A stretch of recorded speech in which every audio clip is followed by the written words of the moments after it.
साथियों नमस्कार। मित्रों, जन्म, मृत्यु, जरा और व्याधि में दुख और दोषों का बार बार देखना क्या है। साथियों, जन्म का कष्ट सहज नहीं है। पहले तो असहाय जीवों को माता के गर्भ में लंबे समय तक भांति भांति के क्लेश होते हैं। फिर जन्म के समय योनि द्वार से निकलने में असहाय यंत्रणाएं भोगनी पड़ती हैं।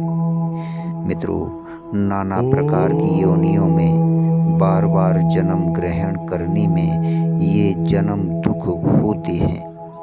मृत्यु काल में भी महान कष्ट होता है। जिस शरीर और घर में आजीवन ममता रही, उसे बलात् छोड़कर जाना पड़ता है।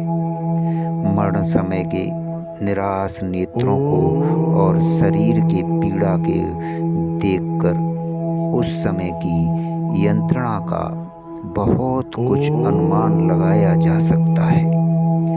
साथियों, बुढ़ापे की यंत्रणा भी कम नहीं होती। इंद्रियां शिथिल और शक्तिहीन हो जाती हैं। शरीर जंजर हो जाता है। मन में नित्य लालसा की तरंगें उछलती रहती हैं।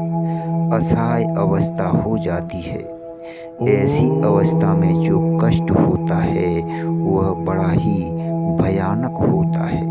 साथियों, इसी प्रकार बीमारियों की पीड़ा भी बड़ी दुखदायिनी होती है। शरीर क्षीण हो गया, नाना प्रकार के असहाय कष्ट हो रहे हैं।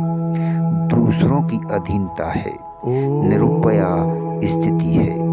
यही सब जन्म, मृत्यु और जरा व्याधि के दुख हैं।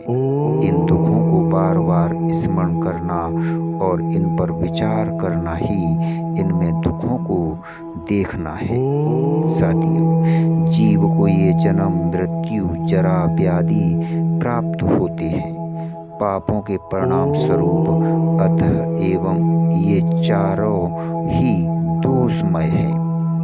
इसी का बार बार विचार करना, इनमें दोषों को देखना है। साथियों, यूं तो एक चेतन आत्मा को छोड़कर वस्तुतः संसार में ऐसी कोई भी वस्तु नहीं है जिसमें ये चारों दोष ना हो। जड़ मकान एक दिन बनता है, यह उसका जन्म हुआ। कहीं से टूट फूट जाता है, यह व्याधि हुई। मरम्मत कराई, इलाज हुआ, पुराना हो जाता है। बुढ़ापा आ गया, अब मरम्मत नहीं हो सकती, फिर जीर्ण होकर गिर जाता है। मृत्यु हो गई। छोटी बड़ी सभी चीजों की यही अवस्था है।